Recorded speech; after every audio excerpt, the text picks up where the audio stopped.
Unfortunately, the uncertainties with Florence are, if anything, higher than what they were a couple of days ago. We'll tell you why that is in just a bit. But here it is.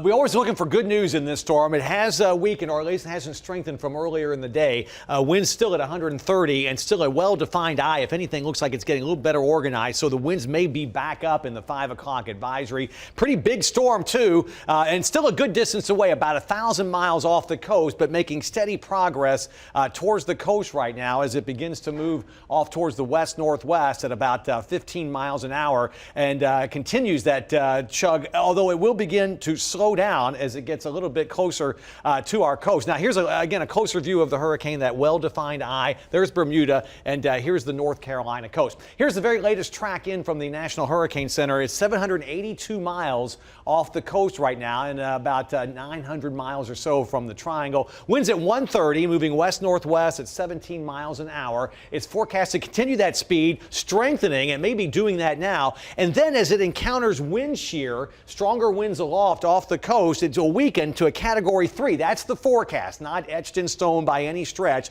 But still, that would be a damaging hurricane. Winds sustained at 120. The storm surge would be 10 feet or higher, which would cause massive flooding there on the coast and, of course, damaging hurricane force winds. And then slowing to a crawl so that by Sunday, this is Saturday, there's Sunday, a remnant low. The winds will spin down very quickly. Doesn't mean there won't be damaging winds, but that threat won't be as long as the flooding threat as it sits around. But here's where the uncertainties come in. The computer models agree on it approaching our coast, but now some take it into South Carolina. Some stall it now on the coast and don't bring it inland for a couple of days, and that would change that forecast track dramatically. Look at this spread here. So the uncertainties again are even higher. It is certain, though, that if it does slow down, somebody is going to get extreme amounts of rainfall from this, but where that is remains to be seen. This is one computer model, our in-house model, that shows the storm making steady progress and then making landfall not in North Carolina, but in South Carolina, and then moving westward across the state.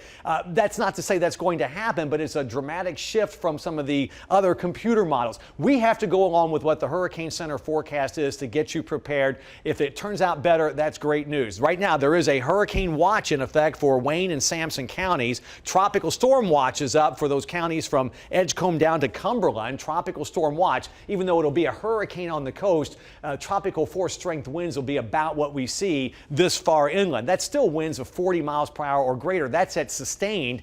Gusts will be higher than that. Timing out the winds. Again, the two threats are wind and rain. So the tropical force strength winds, that's 39 miles per hour or higher. That's sustained with gusts that could be to 60 to 70 miles per hour and higher to the southeast. Starts 8 o'clock Thursday. You can't take this timing again literally. Thursday will start out okay and then start to go downhill, though, later in the day and especially at night. And then during the day Friday, the threat of tropical force strength winds is everywhere across central North Carolina. That would mean winds of 40 miles per hour or greater sustained and gusts that could be 70 or higher, especially to the southeast. Rainfall amounts, this is the big question mark, again, depending on the track of the storm.